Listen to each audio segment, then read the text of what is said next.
Folks, Black Star Network is here. Hold no punches. I'm real revolutionary right now. Support this man, Black Media. He makes sure that our stories are told.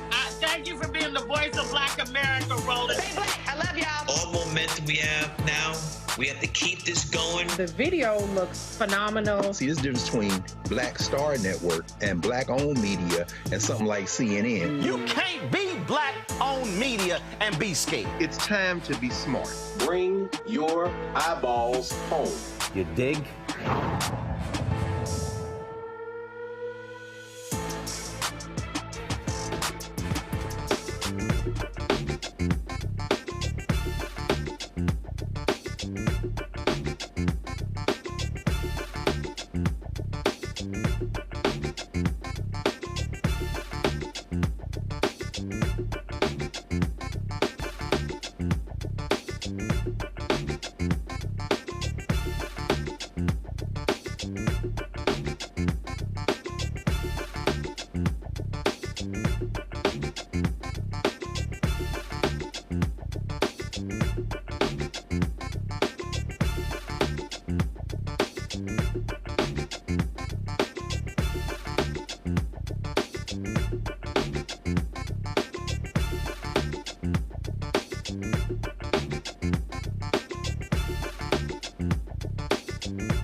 Friday, July 10th, 2024. Roland Martin is in Dallas, Texas, with Vice President Kamala Harris, who is speaking at the Alpha Kappa Alpha Sorority Incorporated 71st Annual Boulé. We'll show you what the Vice President said to her sorority sisters and how they responded to what she had to say.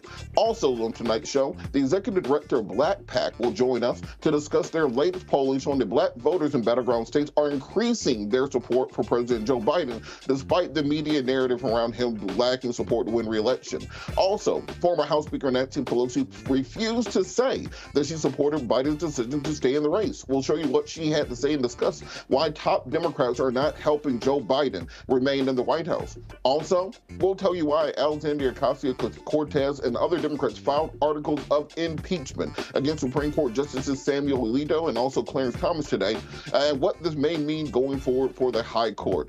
Also, finally, we will have the interview that Roland did with Eddie Murphy about reprising his role on Netflix's Beverly Hills Cops at F.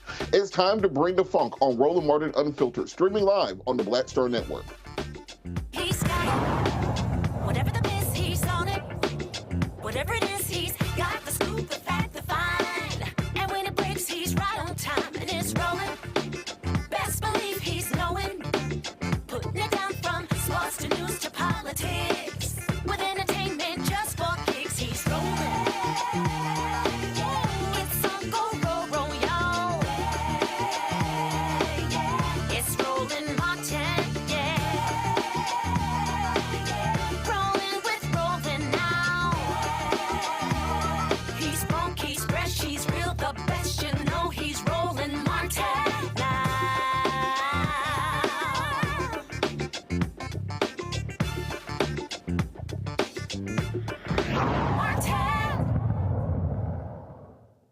Despite all the noise we're hearing in Washington, D.C., Vice President Kamala Harris has been campaigning across the country. Today, she is in Dallas, speaking at the Alpha Kappa Alpha 71st Annual Boulé. Roland is there right now. Roland, what are you seeing there with Vice President Harris?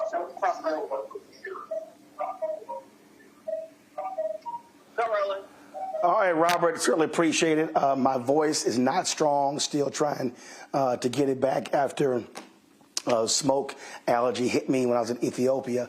But it was quite an exciting day here in Dallas at the 71st Annual Boulé of Alpha Kappa Alpha Sorority Incorporated. So understand, folks were in line at 4 o'clock this morning. Okay, email went out, but said people could get in line at 6:30. Let's roll. This is the video here that I shot before Vice President Kamala Harris even spoke. This was literally 2 hours before the start of the program, and it was, I mean, jam-packed. I'm talking about massive. Thousands and thousands of her sorority sisters were trying to get in. Now, their business meeting was taking place this morning. And so the delegates were already there, but now you have the folks who are trying to come to hear her particular speech as well. And so this is the Kay Bailey Hutchinson Convention Center here in Dallas. You're going to see in a second here as I begin to walk down this. I mean, you're just going to see a sea of black women in pink and green waiting to hear, waiting for the vice president. And so you see all the folks there who were in line. They wanted to hear, obviously, what she had to say. Vice President Harris has been traveling to a number of conventions and other events all throughout this summer. She's going to be at the Zeta Phi Beta convention as well, talking about the issues that matter to all voters, but specifically to black women as well. And so here is what the vice president had to say today in Dallas to her sorority sisters of Alpha Kappa Alpha. Donald Trump has openly vowed, if reelected, he'll be a dictator on day one. That he will weaponize the Department of Justice against his political enemies, round up peaceful protesters and throw them out of our country, and even, and I quote, terminate the United States Constitution. What's more, Trump advisors have created a 900-page blueprint of their agenda for the second term. They call it Project 2025. It includes a plan to cut Social Security, to repeal our $35 cap on insulin, to eliminate the Department of Education and end programs like Head Start. So let us be clear. This represents an outright attack on our children, our families, and our future.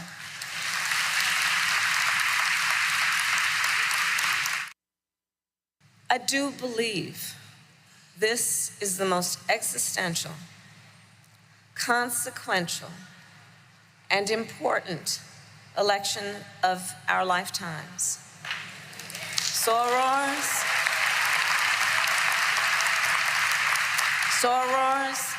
this is a serious matter.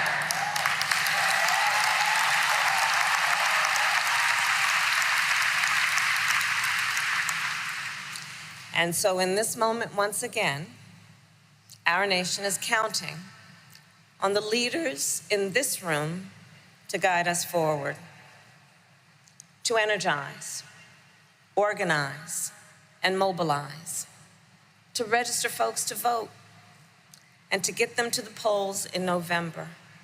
Because we know when we organize, mountains move. When we mobilize, nations change. And when we vote, we make history.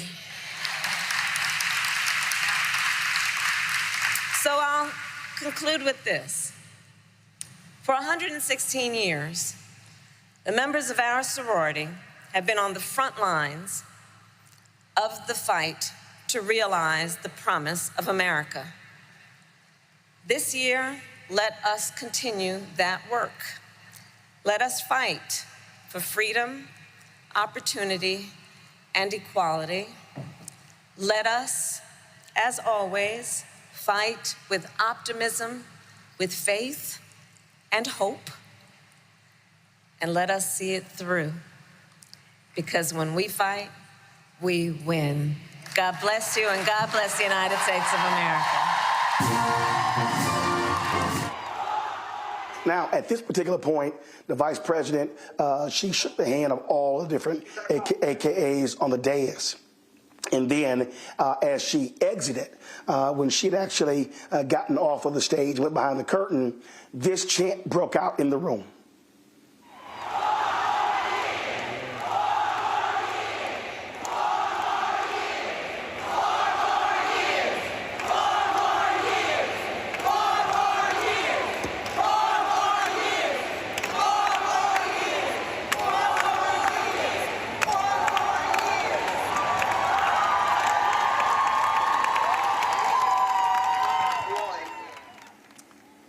After the room cleared, I had a chance to catch up with several AKAs to get their thoughts on the vice president's speech. She was just absolutely amazing. I loved every time she said sorors and addressed us in that loving way. And I'm going to definitely register plenty of people to vote, for sure. All right. Hello. West Virginia Gamma Delta Omega chapter. The best chapter in the best reason. And the best reason. You talking about the vice president's speech? Oh, it was great. It was great. Right on point. Right on point. And we must know that we have to vote, and we have to also go out before the vote to bring folk in. That's what we have to do. I'm in that same chapter where I serve as president. I'm Gracie Bowers, Gamma Delta Omega Portsmouth, and we are here on an assignment. And our assignment was to make sure that we come in and get all the information that's needed so that as we move forward, we continue to soar. And we continue to soar during the voting process that's coming up. We know it's very important to us. We are nonpartisan, but we are getting everyone educated so that we know when October and November comes around, we're ready to complete our mission. We got our charge. We need to bring 4 and 4 in 2024 to the polls. And that means, as Vice President Soror Kamala mentioned, we have to be careful. So we need to pay attention. Project 2025 is real, and our people need to understand, and they need to know what it means. So it's our job to make sure that they know what Project 2025 is. Go to the polls and vote. Hi, my name is Battleground. I'm from Suffolk, Virginia, and I'm going to take 4 or more to the polls in 2024. We are soaring to the polls. This is the most important election of our lifetime. Women's rights is on the ballot. Human rights is on the ballot. African American rights is on the ballot, and it's up for us to go to the polls and vote. I'm Celia Berry, Rho Theta Omega Philly, and we need to get to the polls. We need to forget worrying about how old Biden is and worry about what Project 2025 will do to us. Get to the polls, take everybody with you because our rights are on the line. That's our black job, is to vote. Yes, I thought it was a dynamic speech that she gave, that she made all the key points, letting us know that Biden has decreased the student loan debt for people that are struggling, eliminating that medical charges on your credit report if you've had an emergency and you weren't able to take care of it. I just felt like everything, she was energized, and she has everybody pumped up, ready to get out there and vote, so that way we can keep 4 more years of that, keep control of the White House. Wonderful. We love our Vice President. We love our Soror Kamala Harris. She did an amazing job. She spoke truth to power, told us what we needed to do, and we are going to get information and do 4 more years for her and for Joe Biden. Thank you. VP came. We're soaring to the polls. We need everybody to come out there, get your voice out, make it matter. We need her 4 more years. So say it with me. 4 more years with Biden and Harris. Yes. I think it is so important that this country understands the power of a black woman's vote. 4 more years. This is a vote for democracy. If we don't vote for this, we'll be sorry. Our lives depend on democracy. Our democracy is at stake. 4 more years. Our democracy is at stake. 4 more years. 4 more years. 4 more years. 4 more years. Great speech. 4 more years. So quite a big day today here in Dallas, where Vice President Kamala Harris again spoke here. She is going to be traveling to Indianapolis to speak to Zeta Phi Beta in a couple of weeks. We also, of course, will be figuring out what the heck is going on in D.C. with all the efforts to also replace or try to replace President Joe Biden as a nominee. So lots of drama, lots of things to discuss. What we're going to do, folks, we're going to go to a break. We're going to come back. Robert's going to chat with our panel about the Vice President's speech. And then, of course, we'll also be chatting with the folks at BlackPAC about their new poll regarding African Americans. This is Roland Martin Unfiltered, reporting live in Dallas on the Black Star Network. Back in a moment. Coming soon to the Black Star Network. I still have my NFL contract in my house. I have it in a case. It's 4 for my 4-year contract. I got a $600,000 signing bonus. My base salary for that first year was $150,000. Matter of fact, $150,000. $150,000. That's what I made. $150,000. Now think about it. My signing bonus was a forgivable loan, supposedly. When I got traded to the Colts, they made me pay back my signing bonus to them. I had to give them their $600,000 back. Wow. Yeah, I was so pissed.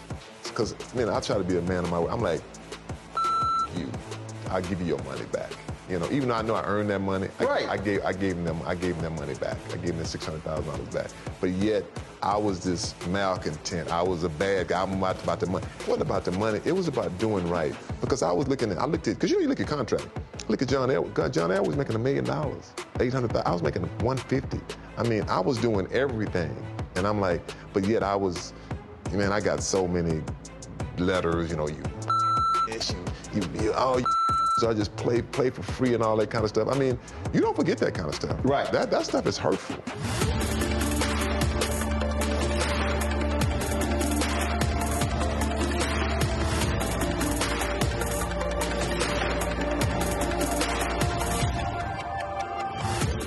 on a Next, A Balanced Life with me, Dr. Jackie. People can't live with them, can't live without them. Our relationships often have more ups and downs than a boardwalk roller coaster, but it doesn't have to be that way. Trust your gut. Whenever your gut is like, this isn't healthy, this isn't right, I don't like the way that I'm being treated. This goes for males and females. Trust your gut, and then whenever that gut feeling comes, have a conversation. Knowing how to grow or when to go. A step-by-step guide on a Next, A Balanced Life on Black Star Network.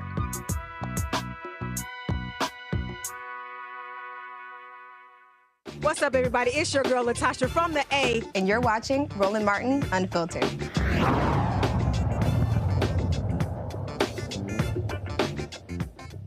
Welcome back to Roland Martin Unfiltered, streaming live on the Black Star Network. Attorney Robert Patillo sitting in for Roland. Roland is in Dallas. We'll be kicking it back over to him in just a second. But I want to bring in our panel today to discuss Vice President Harris' address to the to Alpha Kappa Alpha in Dallas, Texas.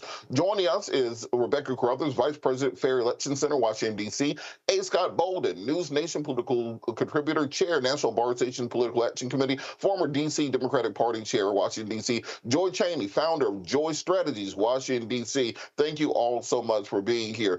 Rebecca, I want to start with you. We're already seeing conservatives ramping up the racist attacks against Kamala Harris. We saw Sebastian Gorka call her colored. Others, the New York Post posted DEI president. We're already seeing them working on this. How important is it for Black women to mobilize this election cycle to combat much of what we're already seeing coming out of the right?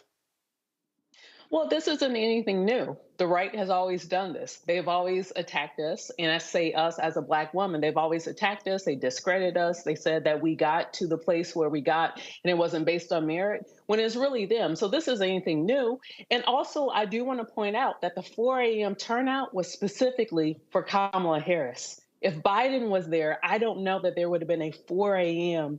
folks standing in line just to go see him. So it was very important for Vice President Kamala Harris to address Alpha Kappa Alpha Sorority Incorporated. But it was also very important because she is a SOAR, my SOAR of Alpha Kappa Alpha Sorority Incorporated, and she needs to appeal to her base because regardless of what's happening in Washington, D.C., with whether or not Biden's going to remain on the ticket, Kamala Harris has to understand who and what her base is. And Joy, bringing you in on this conversation, we're seeing right now that Black women really have become the backbone of the Democratic Party. If you look at both 2016 and 2020, over 50% of white women voted for President Trump. Well, how much more work can Democrats depend on Black women to do in this next election? It seems like they're already punching outside of their weight class when it comes to turnout numbers, when it comes to percentage they're voting. Are they asking too much of Black women to try to carry them across? Well, first of all, let me just say that, like Rebecca, I am a member of Alpha Kappa Alpha Sorority Incorporated. Indeed, I'm a member of Alpha Chapter, where Kamala Harris also is a member of Alpha Chapter. We're alums of Alpha Chapter, Howard University. So I'm no surprise that there were so many people who turned out for her. And I think it's a sign to anyone who believes that she will be passed over for future Democratic leadership easily. That will not happen. Black women are the backbone of the Democratic Party. We are the base. They count on us all of the time. We come out, but we cannot be taken for granted. Our vote is not a given. Our vote is not a given. So for anyone who's penning op-eds, sending secret missives to folks on television, not this network, but others, who are suggesting that we would not have a President Kamala Harris at any point in the future, they should know they might lose their best support. That is Black women. They would certainly lose mine. And I think that turnout was emblematic of that. Black women are excited about Kamala Harris. We embrace her. So any polls that tell you otherwise are mistaken. Go ask Black people. And not just what they think on any given topic, but what they're planning to do. As Terrence Woodbury says, how are you planning to vote? And we are very happy to support President Biden, Vice President Harris for 4 more years. That's what I'm hearing, at least. Absolutely. And Scott, I want you to pick up on that point. We saw Senator Michael Bennet from Colorado last night calling for President Biden to step down. Presumably, he was a candidate in 2020. He would want to be on that short list of people considered for a blitz primary, as some people are suggesting. What do you think happens to the Democratic base if the Democratic Party has a smoke-filled room behind the curtain conversation and passes over Kamala Harris in the off chance that President Biden does not continue? Well, that's just, that's coming because that's white privilege. That's what the power of white privilege is. They didn't earn it, but, she's second in line. White America and even the Democratic Party has never figured out what to do with Kamala Harris. She's the Biden, Harris, and DNC's greatest weapon. She's bright, she's capable, she's an attractive candidate, she's strong on the issues. She's a former prosecutor, and she intimidates the hell out of people that don't look like her because she's also very humble. She's not as great as a vice president vis-a-vis supporting Biden's agenda, but she's found her stride in the last couple of years. I think she'd make a much better candidate against Trump, prosecuting the case against Trump, given all those qualities that I just mentioned. She'd be much better than anybody else on the Democratic side, including Biden, quite frankly. Let's just be honest about it. That being said, Biden has a lot of goodwill. He's helped a lot of people, a lot of loyalty, and he's been a statesman in this country for 50 years, a public servant. Hard to walk away from that.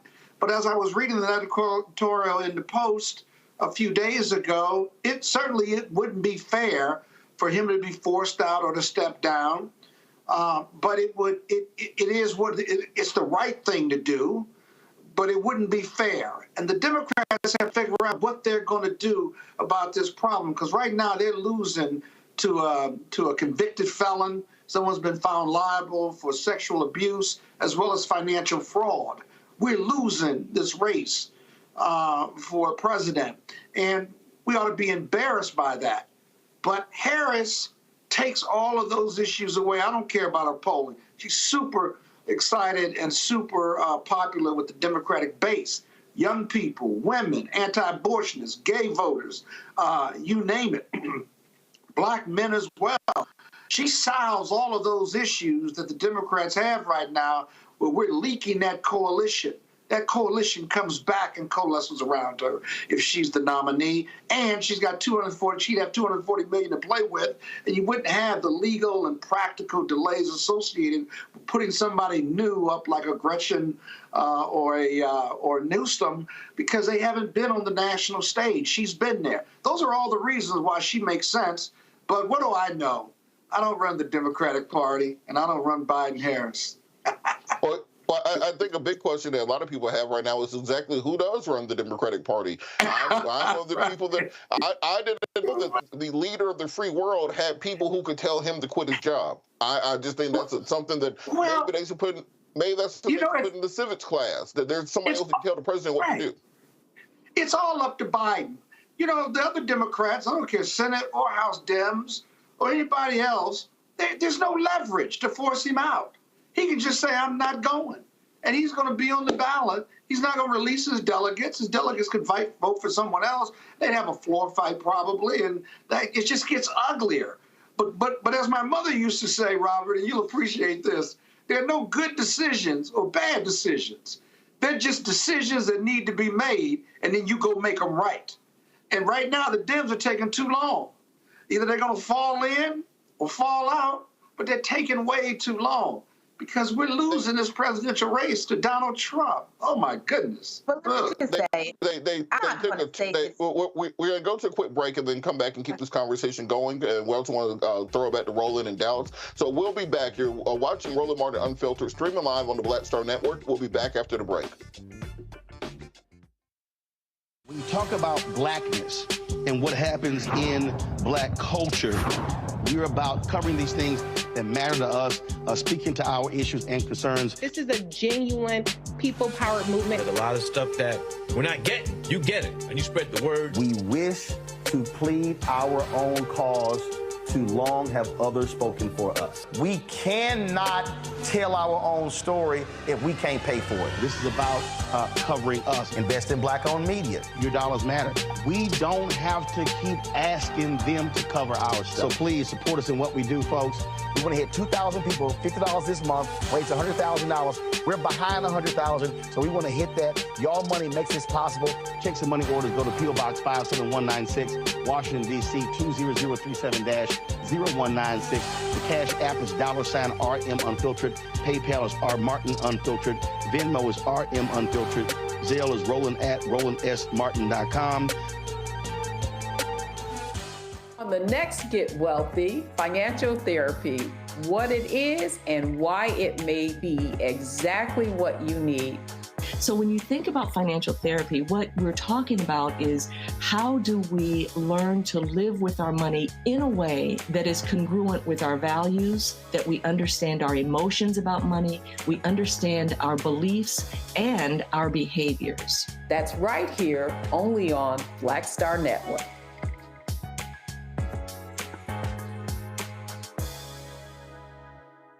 Hatred on the streets, a horrific scene, a white nationalist rally that descended into deadly violence. White people are losing their damn minds. An angry pro-Trump mob storms the U.S. Capitol. We're about to see the rise of what I call white minority resistance.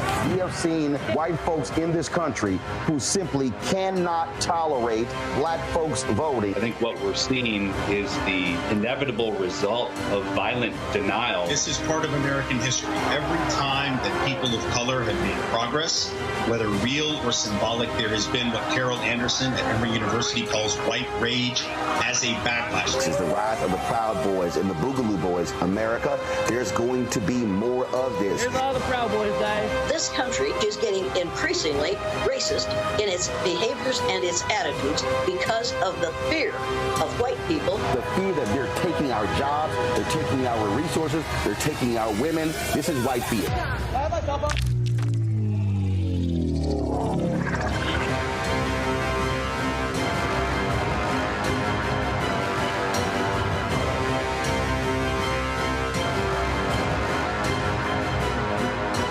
Everybody, I'm Kim Coles. Hey, I'm Donnie Simpson. Yo, it's your man Deion Cole from Blackish, and you watch Roland Martin, Unfiltered.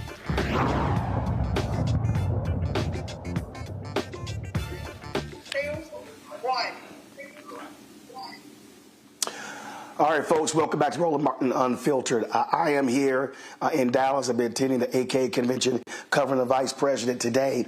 What's happening on Capitol Hill? All sorts of drama as to whether or not President Joe Biden should stay in this race. Now, you've seen polling from different sources talking about how Black voters feel about Biden in response to the debate.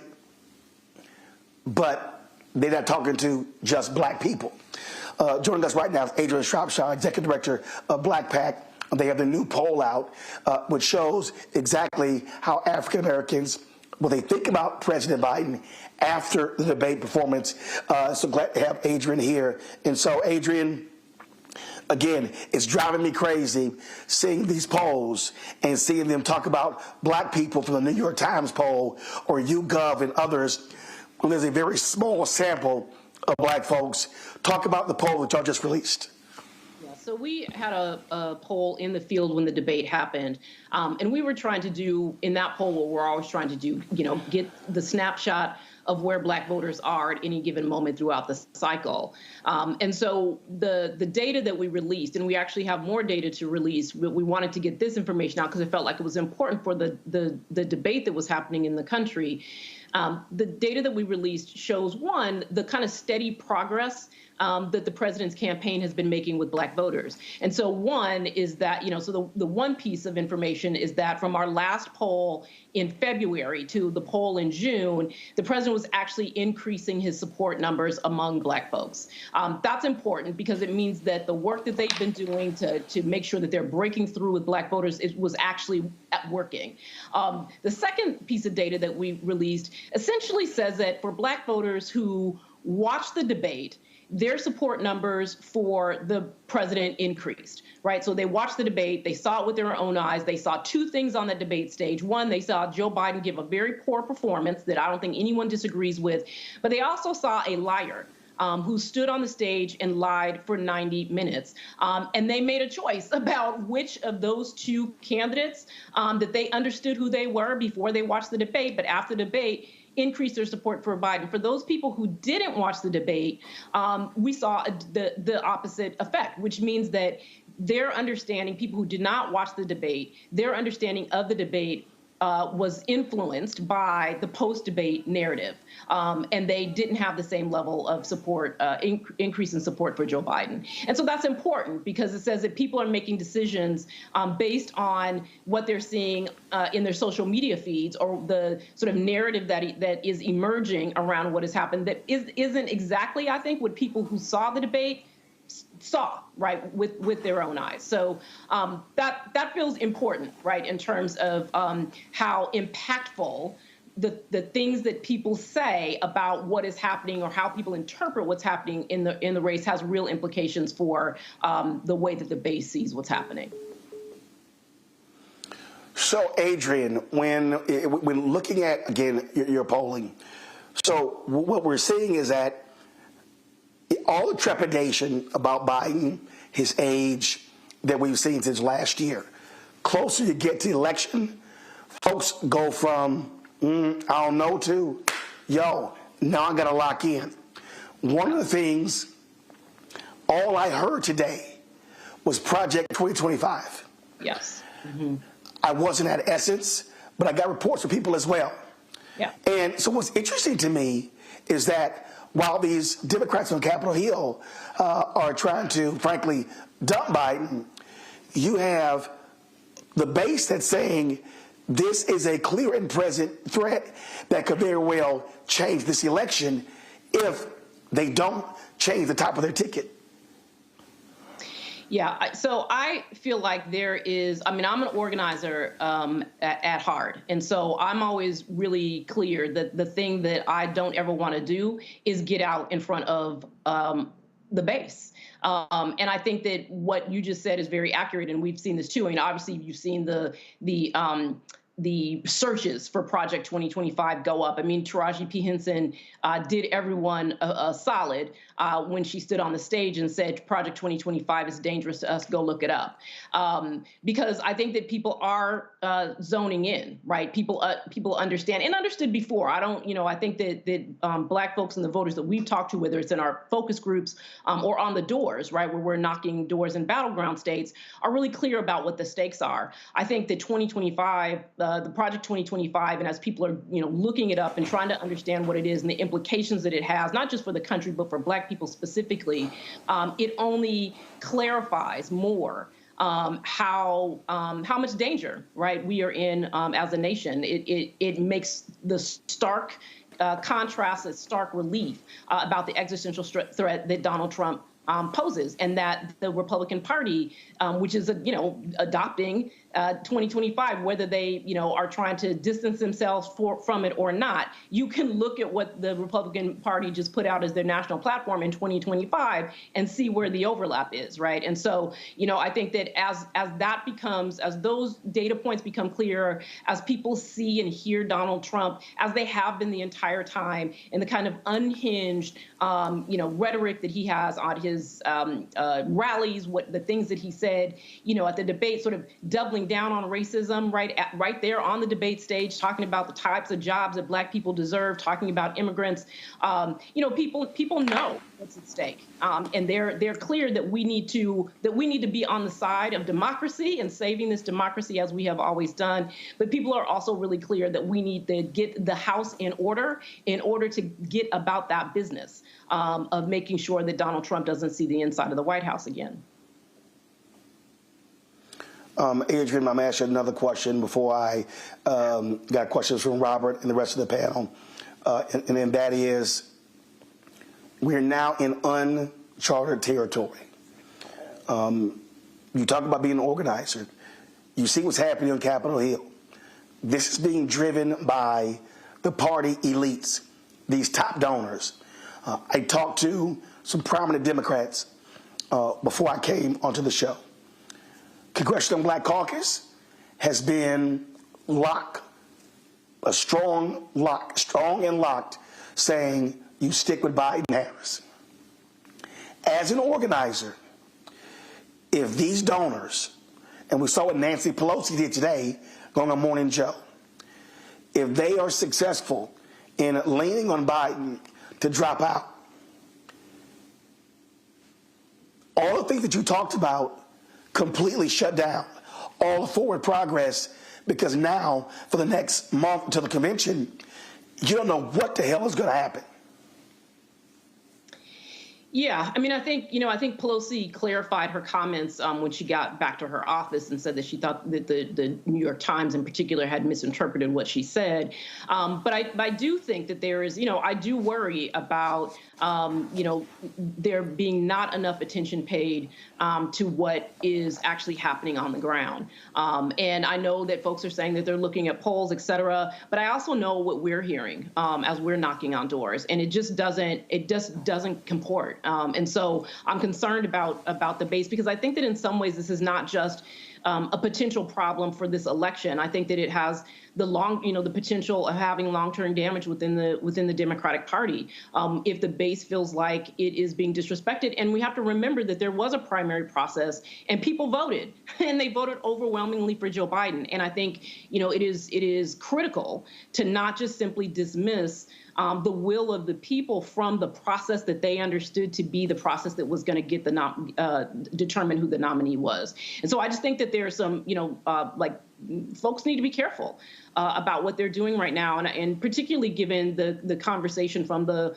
last part of the discussion about the vice president and the sort of early sort of rhetoric that we were hearing when people first started calling for the president to step aside with the notion that someone would replace him other than the vice president. And obviously that has toned down. And that, you have folks now coming out and saying, of course, I would support, the vice president if she was the nominee. But I think that even the mere suggestion that the sitting black vice president of the United States would be jumped over already has, potential to create, disunity. And I think that disunity is, not necessarily just in the short term, but can do long-term damage to the Democratic coalition. Robert? For joining us this afternoon. I want to go straight to Scott Bolden for questions and the rest of the panel. Scott? Yeah, thank you for being on. So when you're in the field, so you're saying that the black voters in this country are still behind Biden, notwithstanding that performance, still anti-Trump, and that the Democratic Party needs to stay the course and stop talking about getting rid of Joe Biden. I think I'm right about that, right?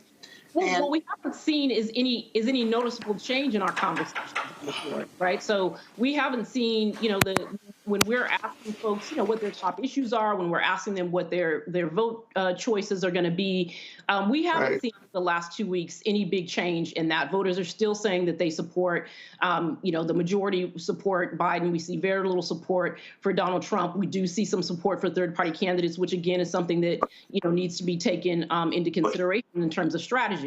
So I think we are seeing steady responses from the black voters that we are talking to in battleground states. What I'm saying is that those who are in this conversation about how this nominating process is going to turn out really need to prioritize what voters are saying. And obviously, black voters are a part of the Democratic coalition, but a significant part of the Democratic coalition and a significant part of the coalition that is going to elect any president to office. And so that attention needs to be paid to what folks are saying and where folks are. And I think that if we're not seeing significant abandonment, then the question of who should be the nominee, particularly that given the fact that there has been a process, and if you can't explain away to people how they voted for someone, and then the nominee is going to change, like you have to bring people along in whatever process you think that you're leading. I got you, but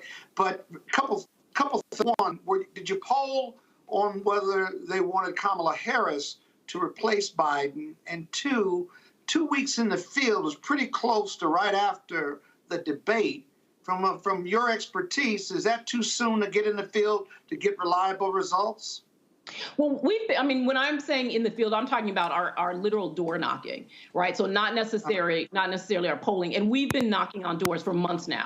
So when I'm comparing the sort of post-debate responses from voters about support for Biden, those responses post-debate aren't any different than the responses that we saw 2 months ago or 3 months ago. That's all I'm saying in terms of that. So, but I think that if voters are consistently saying that this is the candidate they're going to support, then that's what they mean.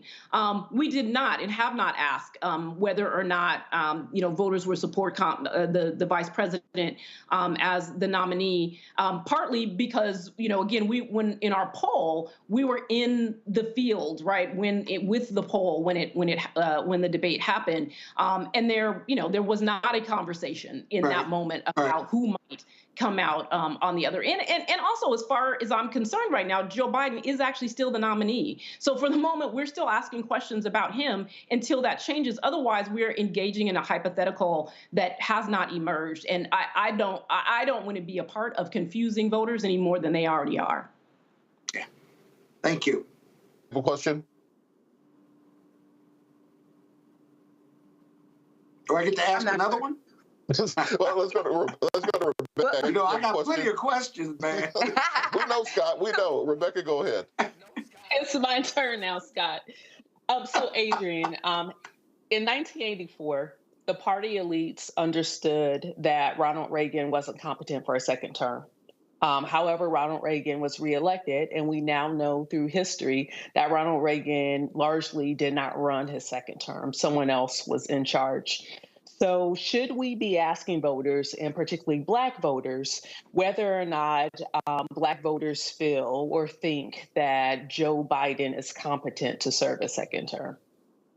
Well, I think all those questions are completely legitimate to be asking voters. I think that, if there is a debate that is raging, right, and I don't think that we want to leave voters out of that debate. If there are questions that are being asked, then we should be asking everybody, right, who's going to be a part of the process to make this determination. So I think it's totally legitimate to be asking voters that right now. But I think that we have to accept their answers, right? Either way that they go. If Black voters say, yes, I think Joe Biden is old because y'all been telling us he's old for 2 years, and yeah, he's a little slow on the uptake, but I'm sticking with him, then that's what they're saying, right? If they say, yeah, no, I don't know, I was taken aback and I'm not sure if he should be the one, then we should take that into consideration as well. But I don't think that folks should be making assumptions about where people are and arriving at conclusions because we want voters to be someplace that they are not. All right, now, Joy, do you have a question? Yes. And the other question, I have for you is, I totally agree with you, Adrian. And the other question is, who are they going to vote for? Because people can think all kinds of things, but ultimately they're like, hey, this is who I'm still planning to vote for because the issues are beyond how I feel about him, how I feel about her, how I feel about, multiple people. And then the other question is, beyond Kamala Harris, who else do people have emerged as someone who they would want? Is there some name that's been floating out there that people are excited about? Because I'm going to be honest, I haven't heard it.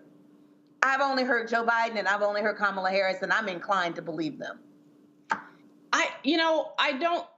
We certainly haven't heard anyone raise any other potentials. And I also just think that, when we think about, if this is the work that you do, right, then you understand that there's a deep Democratic bench, right? And names have emerged and we've all seen them.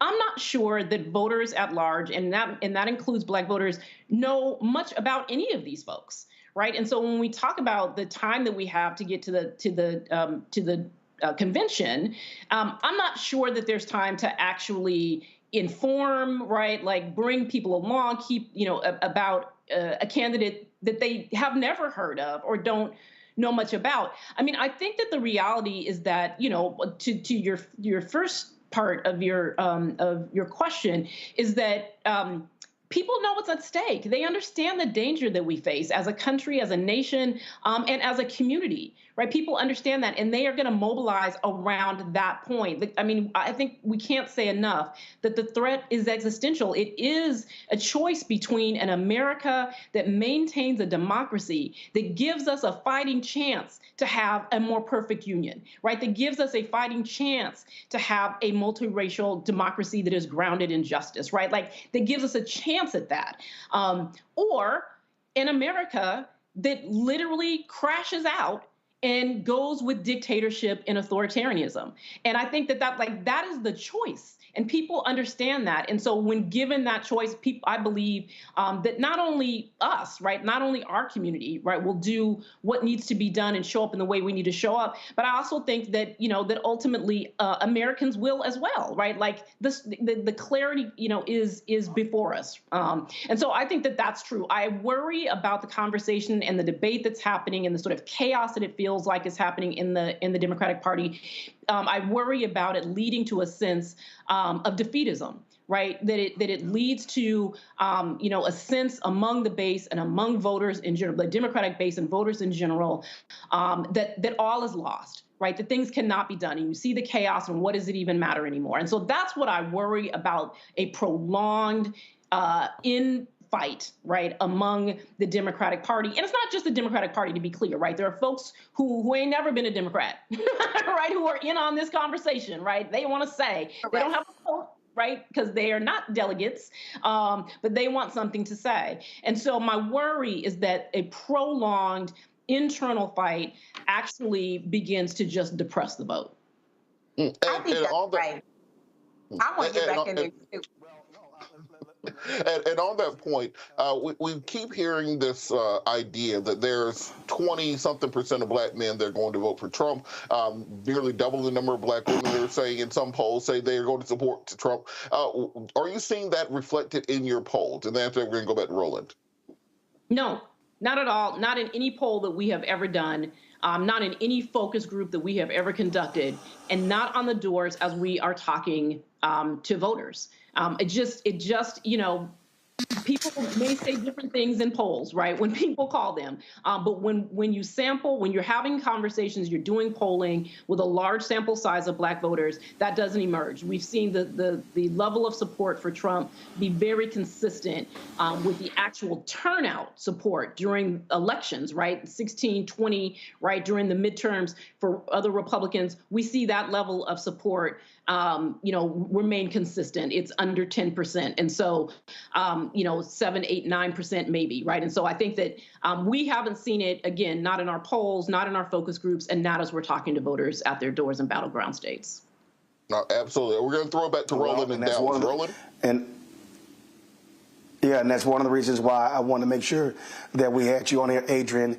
Look, mainstream media, they're not talking to y'all. Again, y'all are polling a significant number of black people, way more than the rest of these polls.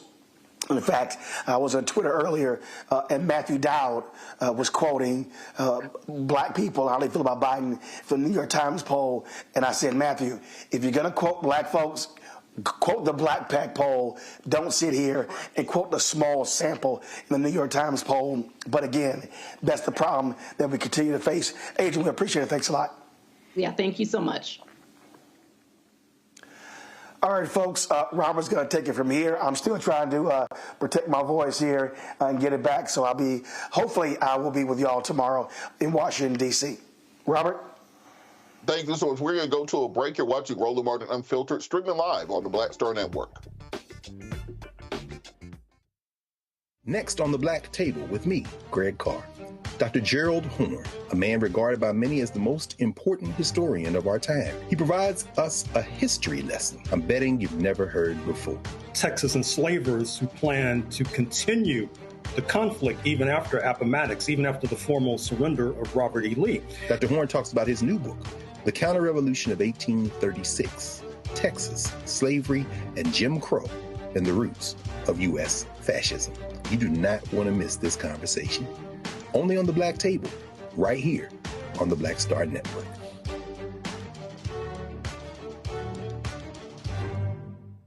Fanbase is pioneering a new era of social media for the creator economy. This next-generation social media app with over 600,000 users is raising $17 million, and now is your chance to invest. For details on how to invest, visit startengine.com/fanbase or scan the QR code. Another way we're giving you the freedom to be you without limits. Hello, I'm Jamia Pugh. I am from Coatesville, Pennsylvania, just an hour right outside of Philadelphia. My name is Jasmine Pugh. I'm also from Coatesville, Pennsylvania. You are watching Roland Martin Unfiltered. Stay right here.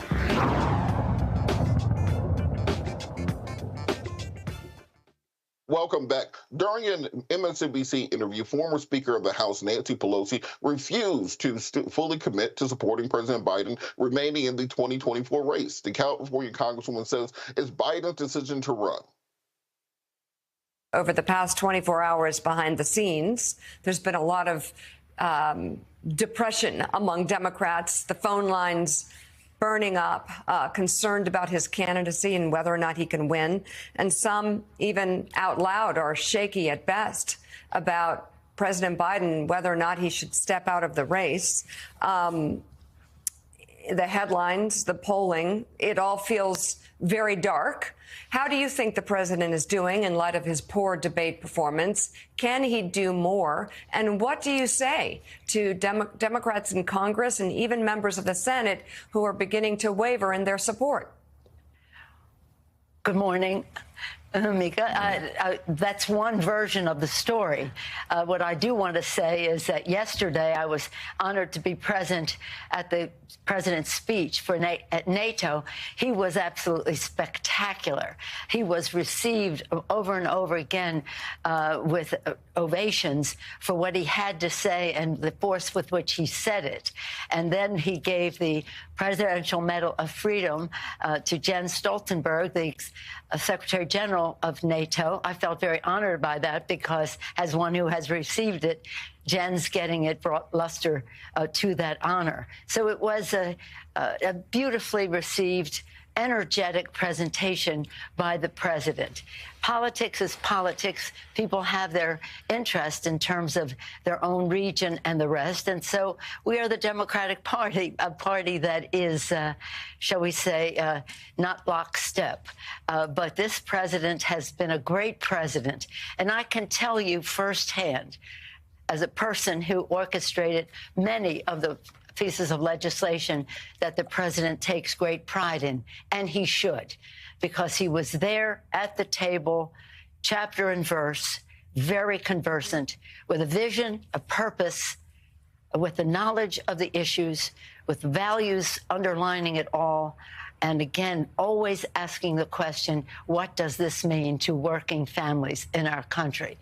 So any thought that he wasn't able to deliver on all of those is, I can just say, just didn't happen. So, Madam Speaker, you just went through the president's record, but let me ask you about the current moment. Does he have your support to be the head of the Democratic ticket? As long as the president had it's up to the president to decide if he is going to run. We're all encouraging him to make that decision because time is running short. I think overwhelming support of the caucus. It's not for me to say. I'm not the head of the caucus anymore, but he's beloved. He is respected, and people want him to make that decision, not me. He has said he has made the decision. He has said firmly this week he is going to run. Do you want him to run? I want him to do whatever he decides to do, and that's the way it is. Whatever he decides, we go with. I think it's really important, and I would hope everyone would join in, to let him deal with this NATO conference. This is a very big deal. Over 30 heads of state are here.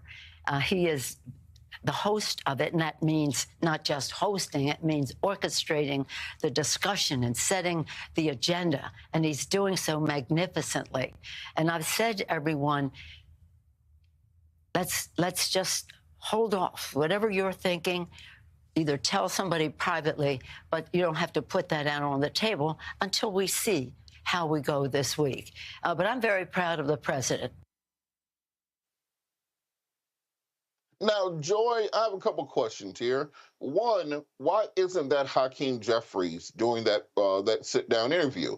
Well, you're Speaker Emerita, or whatever it is that Nancy Pelosi decided to call herself. That means you're passing the baton to the next generation. Not that you are still there in the front and in the limelight. It's very much almost an overseer role, that I will allow this younger black man to take over the leadership of the House, but I'll still be there over his shoulder, making sure that things go a certain way. Why do you think that for the first time we have a black man as the leader of House Democrats, but we still have someone else speaking on behalf of House Democrats? Well, I think she was very clear in saying that she's not speaking on behalf of House Democrats. And let me just tell you, Hakeem Jeffries is a strong leader. He can handle Nancy Pelosi. It is not me to comment on their interpersonal working relationships. She is incredibly popular within the Democratic Party, including amongst African Americans, and she's still a strong voice. So if, we are double the blessing with both of them, that is not my problem. If he likes it, I love it. And it works for him, and perhaps he's a strong leader, and he is not threatened by this strong woman out there who is echoing him and can maybe say some things that maybe he can't say because he is in the position, and so his voice would actually matter more. So not worried about it at all, not a thing. Okay, Rebecca, I find it interesting that Donald Trump was on trial for sex with multiple porn stars and falsifying business records, and the Speaker of the House showed up outside the courthouse in a Trump uniform, along with every other Republican elected official with the red tie on, the white shirt, the navy blue suit. Yet we can't get House Democrats to stand by President Biden for being old. Why do you think there's such a difference in the commitment that the base has to their candidate? Robert, that's the question. So I'll answer that question, but I'm also going to answer the question that you posed to Joy.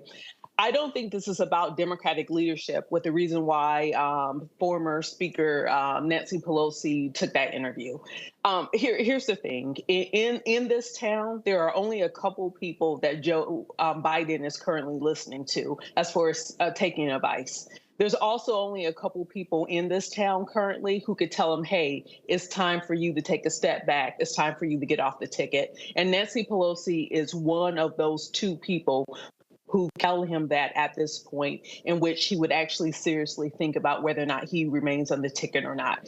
I don't think this has anything to do with Hakeem Jeffries being a black man, the first to be black speaker in the House representing the Democrats. I think it's more of a who is President Biden listening to politically, and who has enough of that. I can't think of the word right now, and who is credible enough to actually pull his coattail if that's what's needed in this moment. But to your question of why did the Republican leadership show up outside of the court hearing, outside of the three-ring circus that is Trump, that's apples and oranges. That's not even a fair comparison here, because we are in bizarro world right now. It's not just the fact that it is it's a person who has been convicted of a felony that's seeking office, because I believe in second chances. I believe in reenfranchisement back into society, but it's specifically that someone who has committed and who has gone on record of committing over 30-something felonies that he's been convicted of in the last few years, and now is seeking to become president again. I think that's the issue, is that he, in real time is still apt to commit additional felonies in getting power back. So I'm not going to compare the Democratic leadership to what we're seeing on the Republican side, because it doesn't even make sense in this case. And now, Scott, the question I'm still trying to figure out is exactly how this Democratic strategy would work legally, because you have, I think, a half dozen states where you would have to change the state laws in order to change the name on the ballot. You have at least 20 Republicans attorneys general that would take a case to the Supreme Court to force Biden to be on that ballot if you did try to switch it. Just from a legal basis, how exactly would work this idea of Biden stepping aside?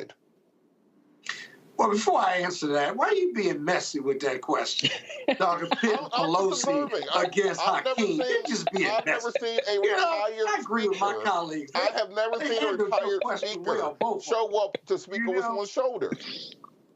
talking that shit. That's what you're doing. Okay, but they handled that, so I don't have to weigh in on that. Legal standpoint, here's what happens. If Joe Biden resigns or steps down, the ticket, Kamala moves up automatically, right, as part of that Biden-Harris team, right?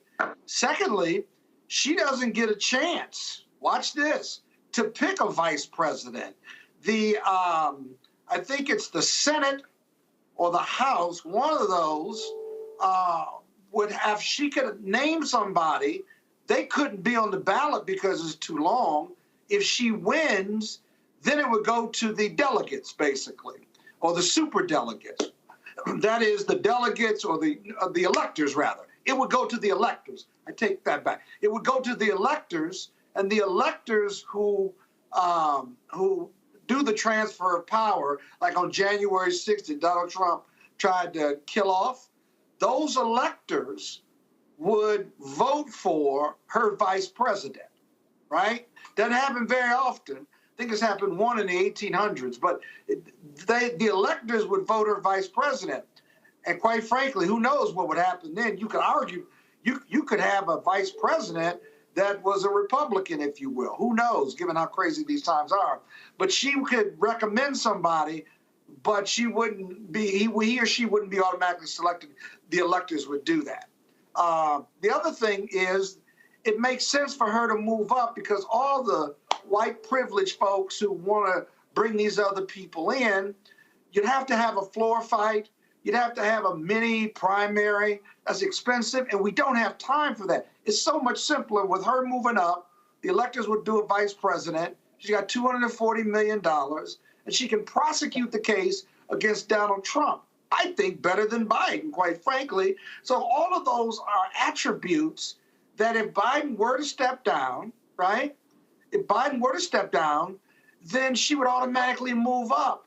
She's super popular with the base. The Republicans hate her. There's a reason Republicans hate her. Because they know that she's grown in this position too, by the way. She's been on the national stage, and she's got a lot of humility and a lot of credibility. And she's quite electable. When you got white senators and white congressmen saying, well, the president ought to step down and Kamala ought to move up, that's pretty powerful. Those white folks, those ain't even black and brown people saying that. So on the legal side, that's what would happen. Can I ask a question of Scott? Yeah. So I think here also we're making a distinction between like post-convention versus pre-convention, because the party still, even right now, he's our nominee, but he's not our official nominee yet, right? So that will happen at the party convention. So there is still time. There is a different. Yeah. Say it one more time. I'm talking about post-convention. You're right. Post-convention. Pre-convention, she moves up and she names whoever in the nomination, and the convention votes on it. Exactly. Thank you for that clarification. So, yes, and I think what we're hearing others say is wherever we find ourselves at convention, that's it. Okay? We're not looking to do all of that. If the president is going to make a different choice, then the time to do it would be, I would say, shortly before the convention, not giving too many people too much leeway and lead time. But that's my view. But I think, but it has to be before then. We don't want to wait till afterwards. And there's a distinction there, and then that will be plenty of time to pivot. And frankly, could be exciting if that's what we ultimately decide to do. But we also, wherever we are, at convention, we ought to be excited about that. And let me tell you, if you are George Clooney, Michael Douglas, James Carville, random people that most young folks don't even know who they are. Okay, are they dead yet? Who cares? So if like those people know what, they actually offend people, because we cannot believe that they feel privileged to speak on our behalf and to offer their opinion, and we have to offer our opinion. That's why I'm speaking full-throatedly about them with no fear, could care less. The reason they're talking on through back channels, the reason they're talking through op-eds is that they are not in inner circles anymore making decisions. We made a choice to move those people out. Goodbye. We are making different decisions with different folks. and they are trying to assert themselves. I won't speak, I work in Washington, so I won't name any senators' names, but many of them are only getting headlines because they're speaking about this. Do not overlook that as a motivation to continue talking. If you think Joe Biden should be doing something different, use your emotional intelligence. Those are private conversations. I want to associate myself with the gentlelady from California, Nancy Pelosi. Those are private conversations. You do not have them publicly. And any insider understands that. This is amateur hour by people who want to make headlines for themselves. Okay, but that. Well, since Joy can't name names, Hold on. Let's go to Scott. Let's go to Rebecca first. We'll come back to you. Okay, guys. Go to Rebecca. We're coming back to you, Scott. All right. Go ahead, Rebecca. So, I mean, look, Joy is not naming names, but I will say when I see a senator like a John Tess of Montana, who's already in a very competitive race and is trying to figure out how does he keep this as a Montana race and where he's not being thrown into, he has to defend the National Democratic Party, then of course he's going to pipe up and he's going to say something because it is in his best political interest to draw daylight between himself and what's happening in Washington, D.C. That is the only way he survives this election and gets reelected coming out of Montana, because it is one of those Senate seats that the Democratic Party needs if they're trying to hold on to the Senate in the next Congress. The other thing is, Joy is right. A lot of people don't know who the heck James Carville is. I wish he would go somewhere and quit talking, but I don't get all of my wishes. And then even with like a George Clooney, most young people, if they do know him, it's probably because of his tequila. I heard he has a good tequila. But that said, the Democratic Party actually has a memo that James Zogby circulated almost 2 weeks ago, actually about a week and a half ago, and it ended up getting published in the New York Times. So there is a formal plan if this thing was to happen between now and at the convention. Yeah, and Rebecca, I agree with my colleagues. Look, Rebecca, I find it really interesting also the fact that you have these kind of kingmakers in the Democratic Party that can just decide who is and who isn't the president. But how exactly do you run on a campaign that Donald Trump is a threat to democracy? Then you use an undemocratic process to force out the Democratic nominee that won the primary process. I think it's going to be a hard circle to make for the election. Scott, I know you wanted to chime back in, so I wanted to start with a question for you. You can answer at your leisure. But for the Democratic establishment, how is it easier to go through the entire process you just laid out for replacing the candidate versus just circling the wagon around Biden and figuring out a way to win? Well, it's easier. Oh, were you talking to me? Yeah. Well, you know what, Scott? I'm going to pull a quick Scott. If there was actually kingmakers, then Hillary Clinton would have been president. True. Go ahead, and Scott. wouldn't that have been better? Hey, I'm the oldest one on the panel. I forgot what I wanted to say. See, you ain't got to be 80 to forget what you got to say. I'm telling y'all right now. I'll be in court and be running out, and my sentences run on until I can figure out what's next in the damn argument. Let me just say this, though. You're right. It would be easier. The problem with coalescing around Biden is he scares the hell out of you because he's old. He looks old. He sounds old. He walks like he's old. And he's not who he was 8 years ago. He's a great leader. But is he the one to prosecute the case against Trump? We're losing to a convicted felon. It shouldn't even be close, right? And so on one hand, the Democrats say it's easy to just get behind Biden, right? But what happens to us coalescing around Biden when he does the press conference and can't get through it the right way, just basically? Or he does another debate with Trump, and Trump says again, I don't know what he said, and I don't think he knows what he said. Ouch.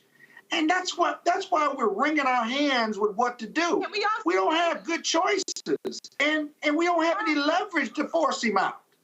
Rebecca? Part of it is us. We are sorry, stupid. Joy, go ahead. Part of it is us. We are stupid. Donald Trump, we are stupid as Democrats. Donald Trump literally during the debate said the Democrats attempt to abort babies after birth. Right. And we just told him he's a sociopathic liar. But why is he beating us then? Why is he beating us? See, that all sounds good and is right, but he's beating us. But part of the reason is he that we are not loyal and we don't know how to stay the course and we freak out instead of focusing. Don't freak out, focus. Whatever decision, I love having this conversation. It's a lot of fun. Nobody's calling any of the four of us on this call. I wish they were. Maybe Scott, he makes a lot more money, so perhaps he is. But here's the thing: for the rest of us, we don't need to worry so much about what's going to happen. We just need to be ready to pivot and to focus on the issues and to focus on making the case that Donald Trump is not the answer for the nation. Not only is not the answer, he is a detriment to the nation and the world. That is our focus. And what I love is Black people get that. They get that. They're like, I understand the assignment. It's not about Biden, Kamala, whatever. In this case, it's about Democrat, D. It's about D, because that is what is required to save the nation, and we're going to rise to the occasion. So wherever we find ourselves, and we need white America to be similarly focused. These conversations are being had predominantly by rich, wealthy, progressives, white people, okay, who have very few stakes. The people who look like us have, even those who are well-heeled, like all of us, especially Scott, have money at stake. And we get it. And we get it. So we need... Why you messing with my money? Okay. Why you messing with my money?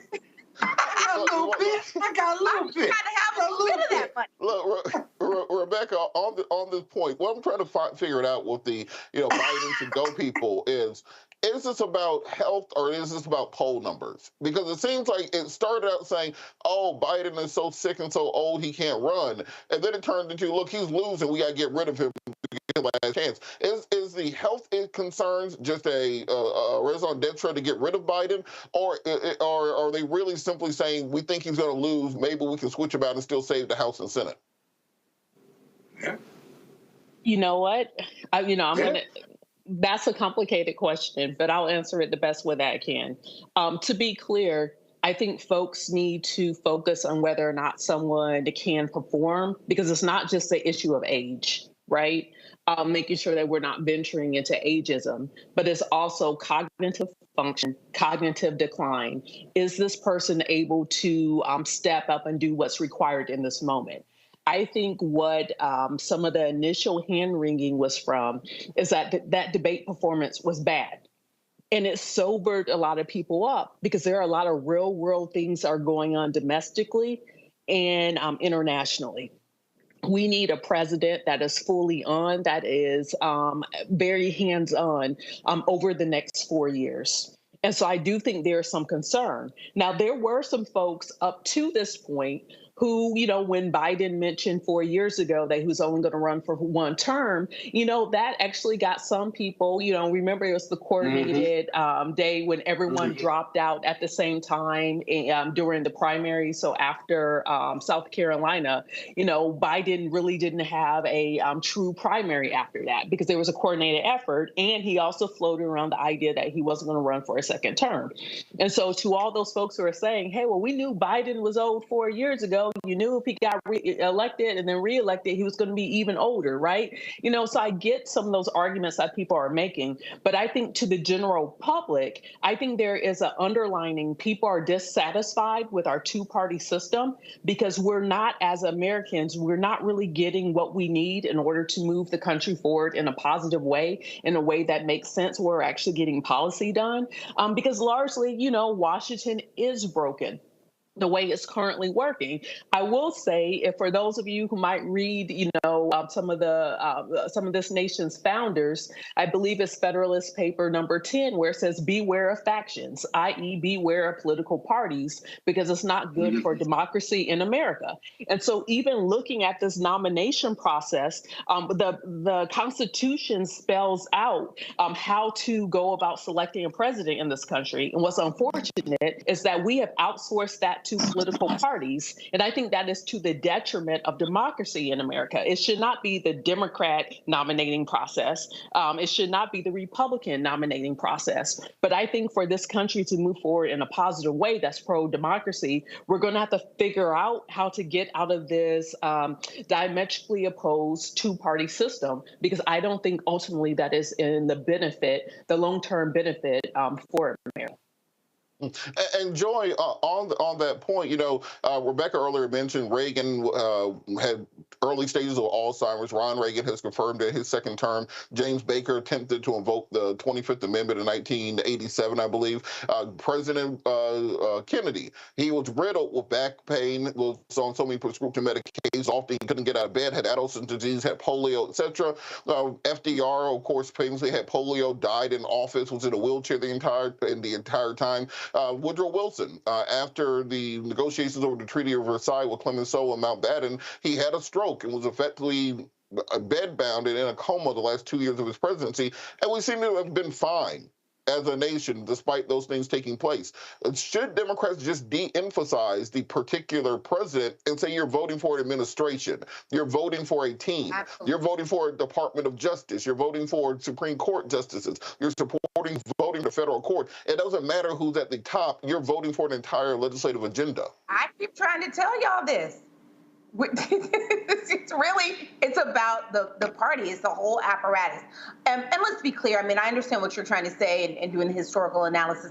There's a very difference between having a cognitive decline, right, and having a physical decline. Physical, no, I'm not worried about that. I don't think any of us should be worried about that. Matter of fact, I think we should embrace. Governor of Texas has a physical disability, is partially paralyzed, and he can do plenty of evil. So, he's very, very, very able to do that. So we should not engage in any ableism. But of course, having a cognitive decline is different.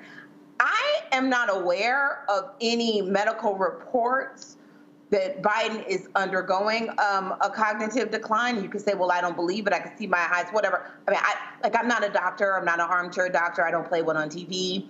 And so, for me, I'm happy to wait if he feels like there needs to be some medical evidence of that. I think that they have been some forthcoming with reports from his doctor. Maybe we need to hear more.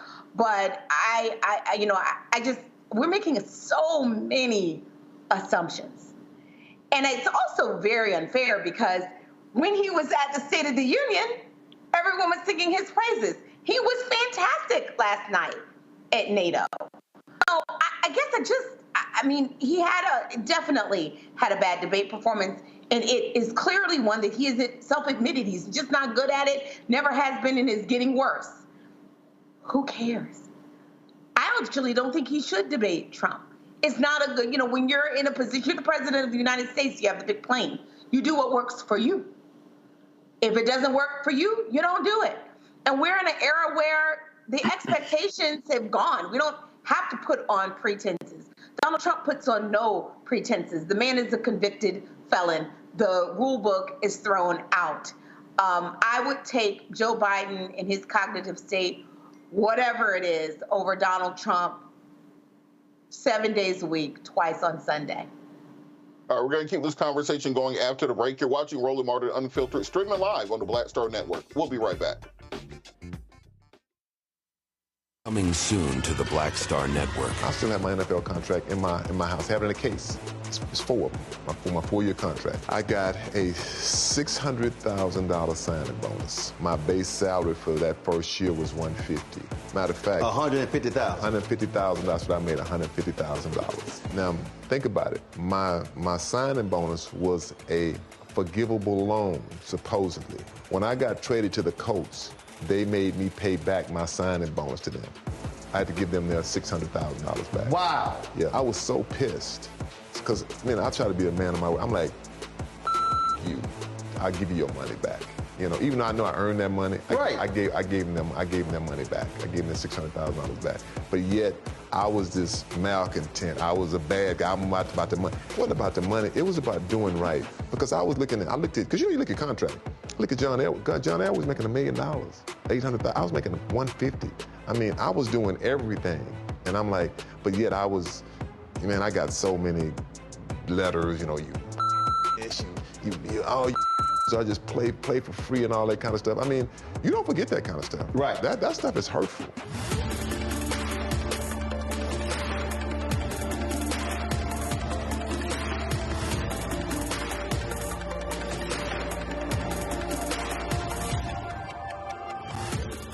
This is Reggie Rock-Byford.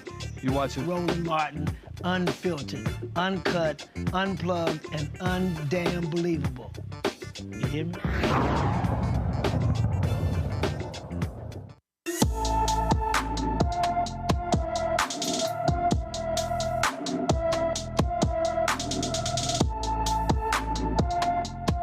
Today's Black and Missing, Treshawn Stewart has been missing from his Baton Rouge, Louisiana home since May 30th, 2024. The 17-year-old is 5'7" tall, weighs 201 pounds with black hair and brown eyes. Anyone with information regarding Treshawn Stewart should call the East Baton Rouge Parish Sheriff's Office at 225-389-5000. That's 225-389-5000. And we are hoping that he is reunited with his family. Going back to political news, today, Alexandria Ocasio-Cortez filed articles of impeachment against Supreme Court Justices Clarence Thomas and also Samuel Alito. The New York Congresswoman Alexandria Ocasio-Cortez and other Democrats filed articles of impeachment against Supreme Court Justice Clarence Thomas and Samuel Alito. The articles of impeachment accused the two justices of committing high crimes and misdemeanors by failing to disclose gifts and recuse themselves from cases. The lawmakers filed 3 articles of impeachment against Thomas and 2 against Alito. AOC released a statement about the impeachment. It says the unchecked corruption crisis on the Supreme Court has now spiraled into a constitutional crisis threatening American democracy writ large. Justice Clarence Thomas and Samuel Alito pattern a refusal to recuse themselves from consequential matters before the court in which they hold widely documented financial and personal entanglements constitutes a grave threat to American rule of law, the integrity of our democracy, and one of the clearest cases for which the tool of impeachment was designed. Of course, Justice Clarence Thomas and Alito repeated failures over decades to disclose that they have received millions of dollars in gifts from individuals with business before the court is explicitly against the law. And their refusal to recuse themselves from specific matters in cases before the court in which they are benefactors or their spouses are implicated represents nothing less than a constitutional crisis. These failures alone would amount to deep transgressions worthy of standard removal from any lower court and would disqualify a nominee to the highest court from confirmation. The lawmaker says Thomas should be impeached because he failed to disclose numerous luxury vacations he received from real estate magnate Harlan Crow, and because the justice didn't recuse himself in cases in which his wife, a right-wing activist, had a financial or legal interest, including cases involving the 2020 election. They also say that Samuel Alito should be impeached because he didn't recuse himself from cases in which he has a personal bias. They specifically point to Alito's participation in cases involving the 2020 election and January 6th riot. Despite reports that he and his wife flew flags associated with Stop the Steal movement outside of their homes. Let's bring the panel in. Scott, do you think these articles of impeachment are anything other than a publicity stunt, or do they have an actual chance of having a legal impact? Well, I don't think they're a publicity stunt. I understand the frustration. The problem is when you impeach or you try to impeach, you've got to have evidence of high crimes and misdemeanors. And because the Supreme Court is the supreme, there are no laws that govern them. There are not even any ethical guidelines, really. It's all voluntary. It's going to be very difficult to bring certified impeachment articles against them. And then obviously it's a political process.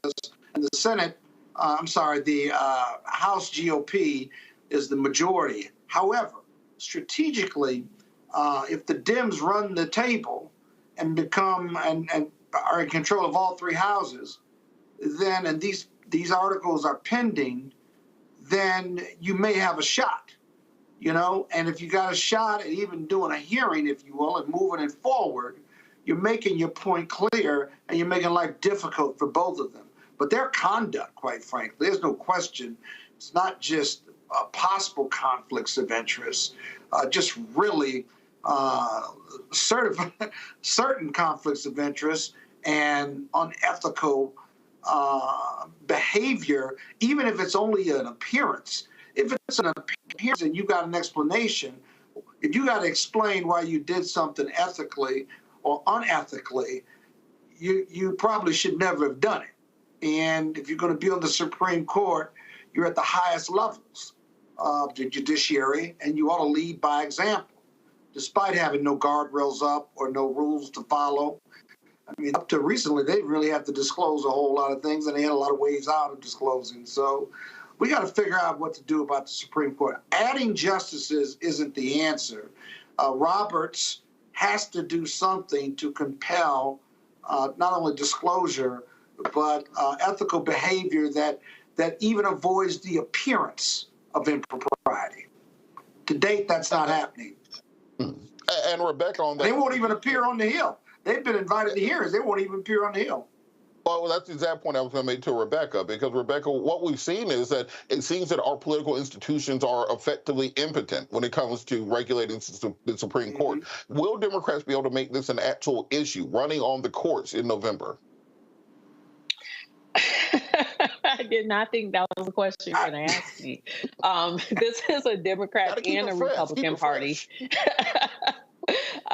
This is a problem for this country, because I think this is the same court that just said that those who do official acts in public office, they can then receive tips from people. So, I mean, I almost want to make a Magic City reference for you, Robert, because it doesn't make sense that judges are saying that they now can get tips. This should be a voting issue.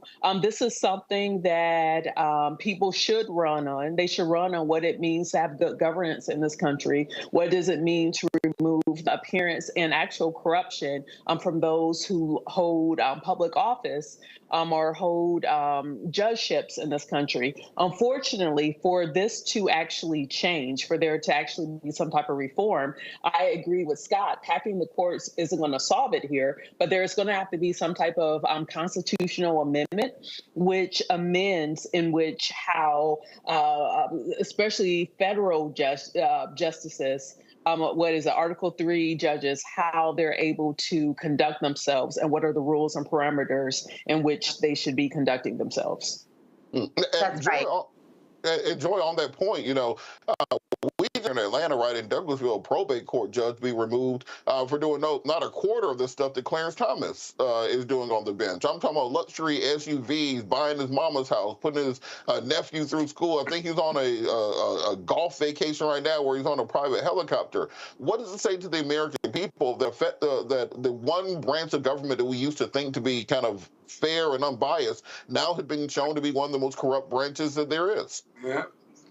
Yes, Clarence Thomas and Alito have damaged the court irreparably. And I think that, what Representative Ocasio-Cortez is doing is she is fighting. Now, we can talk about whether it's, going to happen. Obviously, it's not, right? We wish it were. Whether it has legal standing, whether it has legal basis, whatever. We can talk about that. But really what he's doing is saying, I'm willing to fight. I'm not just going to talk about the things that we see are happening right before our eyes, right?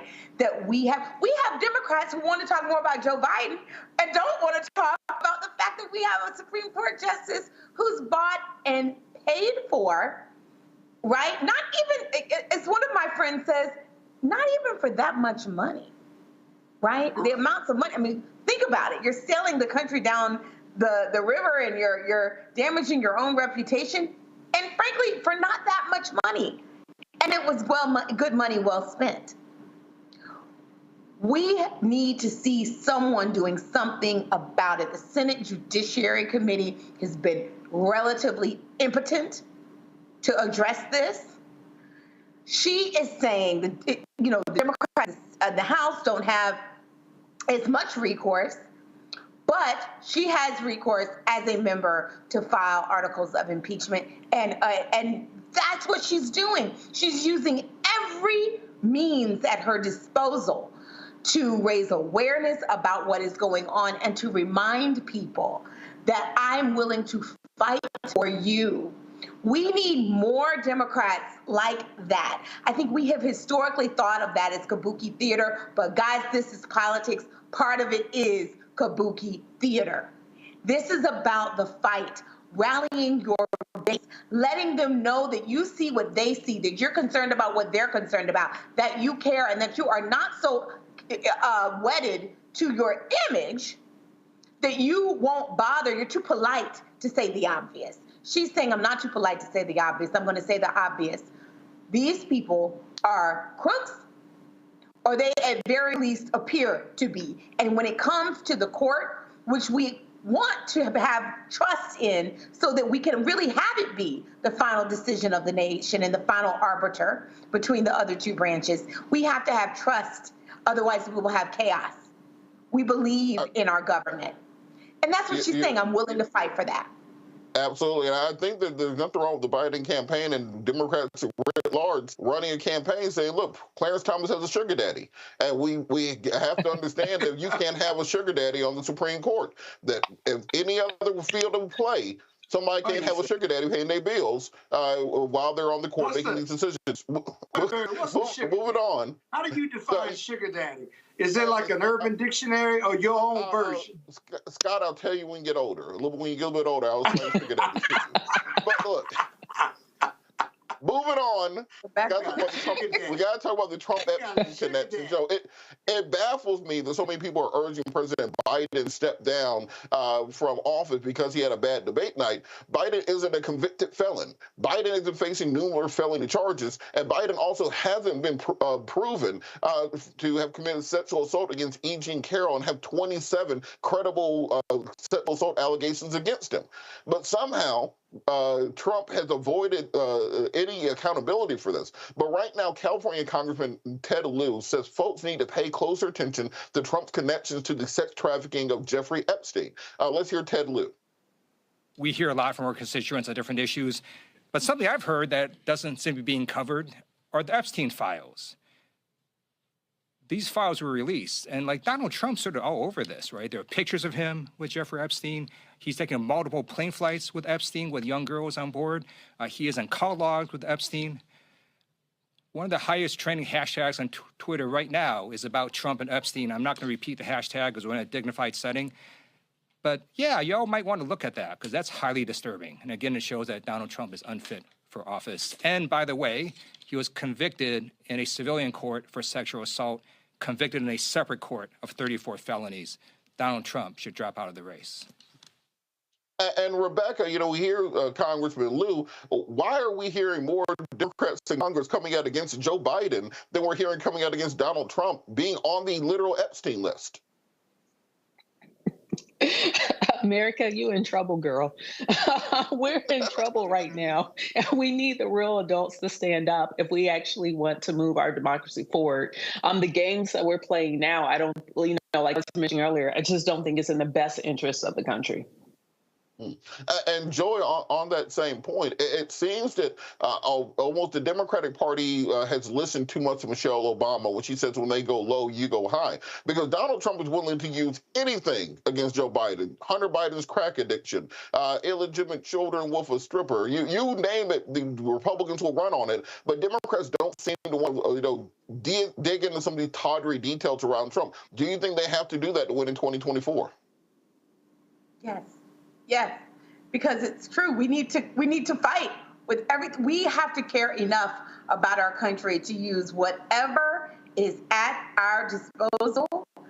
He is an existential threat. It is hair on fire time. Stop fighting with each other and fight against him. We have to stop being stupid. Too much is on the line. But let me associate myself with the words of Representative Lieu. Donald Trump should absolutely drop out of the race. Hopefully he will do so tonight. And Scott, on that point, I feel like if there was a video of Joe Biden at a party full of young girls dancing with Jeffrey Epstein, that will probably be the only thing the Republicans ran 24 hours a day, 7 days a week for the entire campaign. But there's literally a video of Donald Trump with Jeffrey Epstein dancing in a room full of women in the 80s, and for some reason, folks just aren't using that. Why do you think Democrats are afraid to use the tools they have to actually try to win this race? I don't think they're afraid to use the tools. I mean, he's got 4 criminal felony files going on at one time, or at least 3 now, and he's been convicted of 34 felonies. The rules simply don't apply to him. And when I say they don't apply, they don't stick to him. You know, we know that there's verified evidence based on the congressional investigations that Donald Trump was engaged with prostitutes in Russia, and let's just say we're on the internet, but clearly that they were what word am I looking for? I don't know how to clean it up. They were urinating on him in a sexual circumstance. That was verified. That wasn't some rumor in the congressional hearings on the Russian interference with 2016 elections. But we get amnesia. America gets amnesia. The media doesn't have amnesia. They've run all these stories and stuff. The power of Donald Trump isn't that nothing sticks to him. His supporters, that 45% of America, they know all of this, right? And they still love him. They still vote for him. And because he's got that 45 million, then the House GOP, the Senate GOP, they all genuflect around him. Why? Because they don't want to be primary. And it's just as odd, as crazy, and ironic as ever. They seek his support, seek his money, seek his endorsement, because the House and the Senate GOP members, they represent a lot of his MAGA supporters. This is the craziest situation we've ever been in. The GOP isn't a political party anymore. It's not a love fest. It's a cult. It's a cult. And we've learned to live with it so long that none of this is surprising. He admits all of this, other than sleeping with Stormy Daniels, and we know he did that. But his base does not care. That's the phenomena. His base does not care. That's why he can run for president again. That's why he's going to get 45 million votes. And that's why he's beating us now. Think about it. The convicted felon and all the other things that go wrong, and the obnoxious corruption of Donald Trump is beating a good, decent, older man who's got a legislative record like no other president, who at times doesn't finish his sentences or doesn't connect the dots. What does that say about America? What does that say about us as voters? I mean, just think about what we're seeing right now and what's going to happen in November. Democracy is going to fall January 2025. Can you imagine living in a world? Did any of us on this show believe that democracy, as imperfect as America is, searching in search of a more perfect union, did anyone believe that our democracy could not survive, that it would bend but not break? And if Donald Trump wins, right, he will have a mandate, right, to implement anarchy and dictatorship. And unfortunately, we can fight, but our democracy may fall because of that 45 million people who are behind it. That ought to scare the hell out of all of us and make all of us go vote and bring 50 people with us. And yet, we're not talking about the campaign. We're not talking about Biden's record. You know what we're talking about? That he's too old and he can't prosecute the claim against Trump, and he's losing at the election. It's just a crazy time, man. This is crazy shit. Well, Scotland, that's my point where I say that they need to be circling the wagons and aiming the firing squad outwardly, not inwardly. What we saw in the UK elections last week, you saw the center of the electorate, the Labour Party, unite with the Greens and the Lib Dems. They threw the Tories out. We saw in France last week, Macron and the centrist party united with the far left party. They got Le Pen out. So what we're seeing in America, however, is an Ouroboros of this thing eating itself. The dragon is eating its own tail, and Donald Trump is benefiting from it, and it doesn't make any sense. All right, we got to hit a break. You're watching Roland Martin Unfiltered, streaming live on the Black Star Network. We'll be back after the break. Fanbase is pioneering a new era of social media for the creator economy. This next-generation social media app with over 600,000 users is raising $17 million, and now is your chance to invest. For details on how to invest, visit startengine.com/fanbase or scan the QR code. Another way we're giving you the freedom to be you without limits. Hey, yo, what's up? This is Mr. Dalvin right here. What's up? This is KC. Sitting here representing the JODECI. That's Jodeci. Right here on Roland Martin Unfiltered.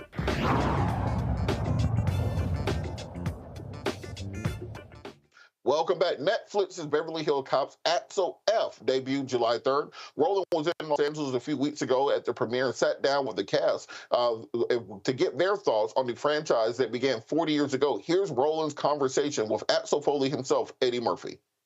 40 years of this, bruh. 40 years of Beverly Hills Cop. 41 years, actually. Right. Yeah.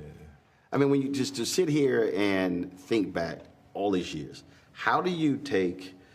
You know what the character was when you first started. And here you are now going, okay, how do I make this different? How to make it unique? How to make it still relevant today? All we have to do is make it age appropriate. And that's what happened. We did we did 8 other scripts over the years that weren't right because it was the rehash stuff. And then once we got to, okay, Axel's, in his 60s and he's been married and he's got divorced and he's got a relationship with his daughter. He's estranged from his daughter. Once we put that element in it, then everything came together. Why is Axel Foley back in?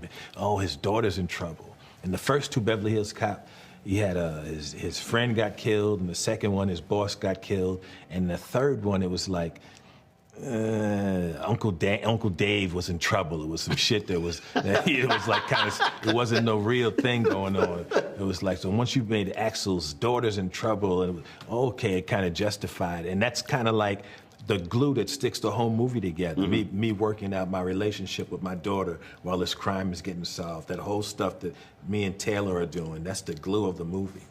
You also have a situation where, and I'm sitting there watching, so Taggart's the chief. Your boy back in Detroit, the deputy chief. I'm sorry, I have a ring. This is similar to the ring. 30th anniversary. I almost wore it. I'm an alpha, so I got it as my anniversary gift. I have a ring that's made up the same way. I'm sorry, what you saying? It's all good. Yeah. It's all good. Taggart's chief. Your boy back in Detroit, deputy chief, and you were still on the street. So was it your deal? Was like, no, I don't want a desk job. I want to just stay that type of that character, that cop. Yeah, but that's what's cool about it. It's like Axel ain't just Axel. Axel is a dude all of his contemporaries are retiring or shutting it down, and you still out here in these streets still doing this shit. And it's like, well, why is he out there doing this? Because he didn't have anything else, because he broke up with his wife, and he doesn't have a good relationship with his kid. So this is kind of all he has, So that's why he's out there. Well, did you ever have your dating lover, I'm too old for this shit moment, where you like... Every day. Like, every day they would want me to do some shit that I was like, I'm not doing no shit. Yeah, I was say, run down those steps faster. I was like, that's a stunt. Run down them steps. When you 63, you run down them cement steps fast. That's a potential stunt. And I'm not getting jacked up out here working in a movie. Every now and then I see like some older actor doing stunts, they own stunts. I'm like, this motherfucker's crazy. I'm not trying to do none of that. I'm not trying to get hurt on the movie set. Because you look at the first 3, you did a whole lot of running. You were like Tom Cruise, constantly running. Running in the first movie, it's a scene where I shoot out the back of the truck on the chain. I would never do no shit like that now. Never, ever, ever, ever, ever. That's when you were like, stuntman? Yeah, stuntman, come in, you do all that flipping, then you cut to me afterwards going like this. Yeah, movie magic. So for this movie, what also I thought was interesting, because you look at the first, it's comedy. This had so many dramatic elements because of the storyline you talked about with the daughter. So it wasn't just constant comedy. Was that what you also wanted to achieve? That's why I said that's what made this script work. The other 8 scripts didn't have that. When Jerry added this element of this relationship with his daughter, that made the movie, like I said, they're solving this crime. That's what it looks like on the surface, but the movie is really about his relationship with it's like Rocky. On the surface, Rocky's about boxing, but behind this, it's really this love story about him and Adrian getting about. That's what the movie needed, and that's what it was missing, and we got that. And Taylor is wonderful in the movie. And you've done a ton of movies, a ton of stuff. What makes it still fun, interesting? What still causes you to say, "Yeah, I want to do that"? Yeah, but not for fun. Because the actual process of making a movie is not fun. What's fun is when a movie is done and you sit and it worked and you know the movie's going to work. But the actual getting to it, it's really a labor. And it's a collective, there's a bunch of people that have to do it. So each time you make a movie, it's okay, I got to get and collaborate with all these different artists. We got to try to get the needle through that thing, all of us together, and it's work. So, but what made this? What was the beginning of your question? No, in terms of that, just that what makes it tick for you? What still makes you say, I want to do it? Some people say, you know what, I'm good. I got a great career. That's how I was. That's how I was after the third one. It was like, hey, and they kept offering, and it was just never right. And then the script came together. That was say, hey, this could make sense. I could play this, and then we did it. It has to make sense. The stuff that I'm doing has to make sense. It has to be like, this is something that can really happen, and this is also entertaining, and it's, at first and foremost, it has to be funny at the center of it. And when you have all those elements together, then I'm game. Do you also like the fact that because of the success of the first movie, what it also did for so many other Black comedians creating a space and opportunity? Not just Black comedians. Beverly Hills Cop, the very first Beverly Hills Cop is the first action comedy. It started a whole genre. Before Beverly Hills Cop, the cops was like Dirty Harry, it's serious, it Go Ahead and Make My Day, it was Charles Bronson, it was and Beverly Hills Cop was the first movie that took, okay, we're gonna have cops and robbers and bad guys, and we're gonna take this funny stuff and add it to where it's breaking up and, some serious thing is happening. These bad guys are real, but funny stuff happens too. That's the beginning of Die Hard. That's where you get Lethal Weapon. That's where you get Rush Hour and Bad Boys. The root of the action comedy genre is Beverly Hills Cop. And that's Jerry Bruckheimer and Don Simpson. They created it. Well, it's Bruckheimer, Simpson, and you. Well, I'm in the movie, but they're the ones that figured out what to put in the pot. And they said, we're going to put you in the pot too? Yeah, throw me in that motherfucker. Eddie, appreciate it. Hey, thank you, bro. All right. Yeah, thanks a bunch. Good to talk to you. All right, great interview there with Roland. You can, of course, find that online. So for the panel, a lot of folks under, let's say, 30, a lot of people under 30 don't know Eddie Murphy from anything besides The Donkey and Shrek. What's your favorite Eddie Murphy moment that you think some of the younger folks should check out to really understand him? For me, I love the SNL skit that he did back in the day where he was playing the reggae artist singing Kill the White People. Look it up on YouTube. You'll laugh. You can't put that on TV anymore. But Rebecca, what's your favorite Eddie Murphy moment you think people should check out? So there's two. One is from The Golden Child, especially that part when you saw how he wants the knife. That's one of my favorite Eddie Murphy moments. And then, of course, Coming to America. You got to have that one. Joy, what about you?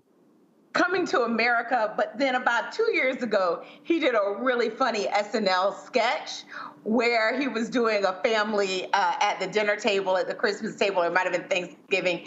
And it is so funny because he does this, guess who's coming to dinner skit from a Black perspective with the white son-in-law that's coming in. It is so funny. It is laugh out loud funny, and it just allows, our perspective to be in the mainstream and for people to understand how we think. And he was so funny, and he did it, it was so subtle. When the guy called him dad, the look he gave him was one of the funniest looks I have ever had. And it was just hilarious. So if you have not seen that, it's in his later years, it's recent, but it's really funny. Absolutely. And for some of the younger viewers, if you're not ready for 80s comedy, you're going to have to ease your way into Raw. You're going to have to ease your way into some of those things because your modern sensibilities... Hilarious. Yeah, your modern sensibilities may not comport with much of the language that you would have experienced.